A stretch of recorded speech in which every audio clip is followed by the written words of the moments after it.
Oke baik, di sini saya Nofrison Dokedida dan teman saya Maria Metildis Dayola.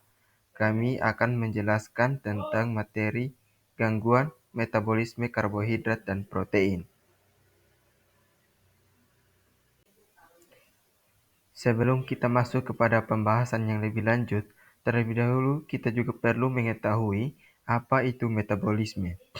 Nah, metabolisme sendiri adalah suatu proses kompleks perubahan makanan menjadi energi dan panas melalui proses fisika dan kimia, berupa proses pembentukan dan pengolahan zat di dalam tubuh organisme untuk kelangsungan hidupnya. Metabolisme juga bisa merupakan rangkaian reaksi kimia yang diawali oleh substrat awal dan diakhiri oleh produk akhir yang terjadi dalam sel. Kita juga perlu tahu pengertian dari karbohidrat sendiri, di mana karbohidrat adalah zat gizi yang terdiri dari atom karbon, hidrogen, dan oksigen.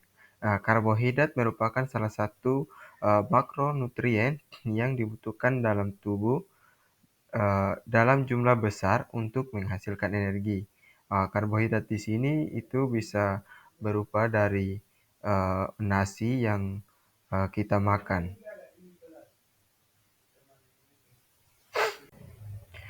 Sementara protein adalah makromolekul organik kompleks yang terdiri dari rantai asam amino. Nah, protein memainkan peran penting dalam tubuh, termasuk menyusun struktur jaringan, berfungsi sebagai enzim, hormon, dan antibodi, serta berperan dalam transportasi nutrisi.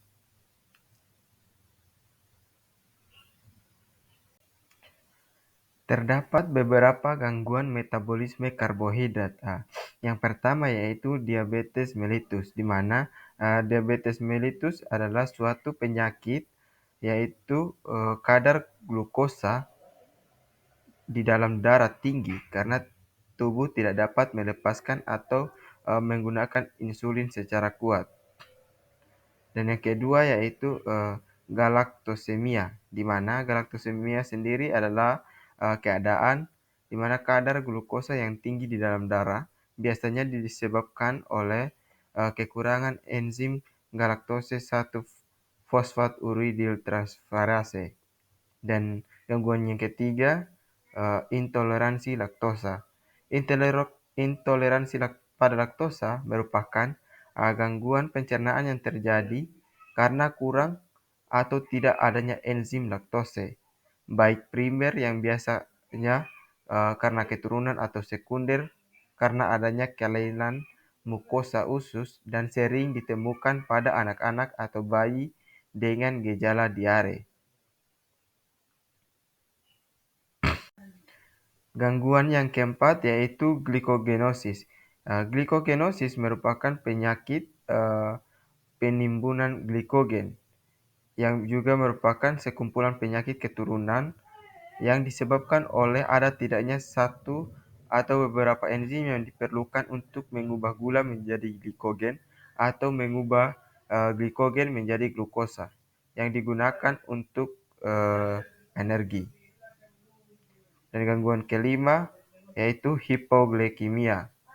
Hipoglikemia merupakan suatu penyakit yang disebabkan oleh kurangnya kandungan glukosa normal dalam darah.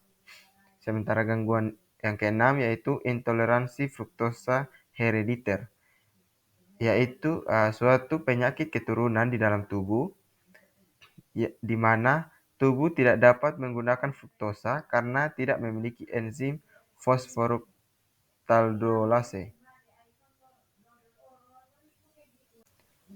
Selain gangguan metabolisme pada karbohidrat, ada juga gangguan metabolisme pada protein.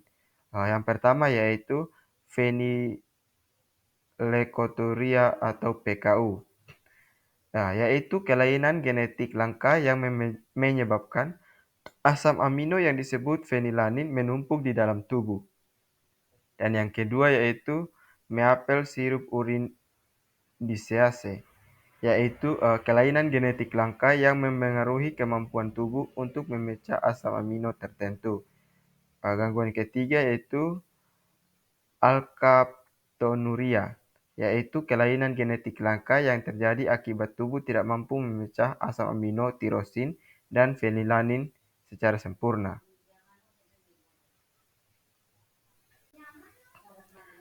Gangguan yang keempat yaitu homocystinuria, yaitu kelainan genetik langka yang mempengaruhi tubuh untuk memproses asam amino metionin. Gangguan yang kelima yaitu hiperoksaluria primer, yaitu kelainan genetik langka yang menyebabkan hati memproduksi terlalu banyak oksalat atau suatu zat kimia yang secara normal dikeluarkan dari tubuh melalui ginjal. Dan gangguan yang keenam yaitu homocystinuria, yaitu kelainan genetik langka yang mempengaruhi kemampuan tubuh untuk memproses asam amino metionin.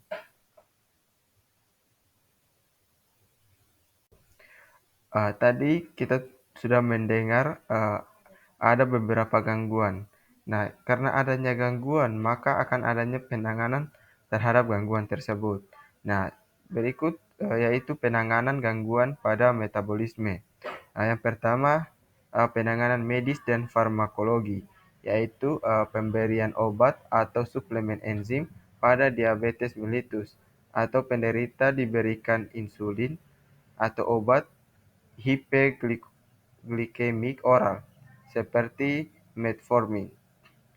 Contohnya pada glikogenesis atau GSD tipe 2 atau Pompes diases diberikan terapi enzim pengganti asam alfa-glukosidase. Atau juga pada fenilketonuria atau PKU, beberapa pasien diberikan tetrahidrobioprotein untuk membantu metabolisme fenilalanin. Baik, saya Maria Megtilis Dayola akan menjelaskan lebih lanjut materi tentang penanganan gangguan metabolisme yang kedua, yaitu terapi nutrisi medis. Pengaturan pola makan sangat penting dalam menangani gangguan metabolisme. Misalnya, pada penderita fenilketonuria harus menghindari makanan tinggi fenilalanin seperti daging dan susu. Pada penderita maple syrup urinary atau MSUD harus menghindari asam amino bercabang seperti leusin, isoleusin, dan valin. Dan pada penderita galaktosemia harus menjalani diet bebas galaktosa yang berarti menghindari semua produk susu. Baik, penanganan yang ketiga adalah terapi gen dan pengobatan eksperimental. Teknologi CRISPR-Cas9 sedang dikembangkan untuk mengoreksi mutasi genetik pada beberapa gangguan metabolisme. Beberapa pasien dengan hemocystinuria dapat memperoleh manfaat dari terapi suplementasi vitamin B6, B12, dan asam folat untuk meningkatkan metabolisme homocysteine. Penanganan yang keempat adalah manajemen komplikasi dan perawatan simptomatik. Penderita diabetes perlu memantau kadar gula darah secara rutin untuk mencegah komplikasi seperti nefropati dan neuropati. Penderita alkaptonuria dapat mengonsumsi obat antiinflamasi untuk mengurangi nyeri sendi akibat akumulasi asam homogentisat. Baik, selanjutnya saya akan menjelaskan materi lebih lanjut tentang faktor penyebab gangguan metabolisme karbohidrat dan protein.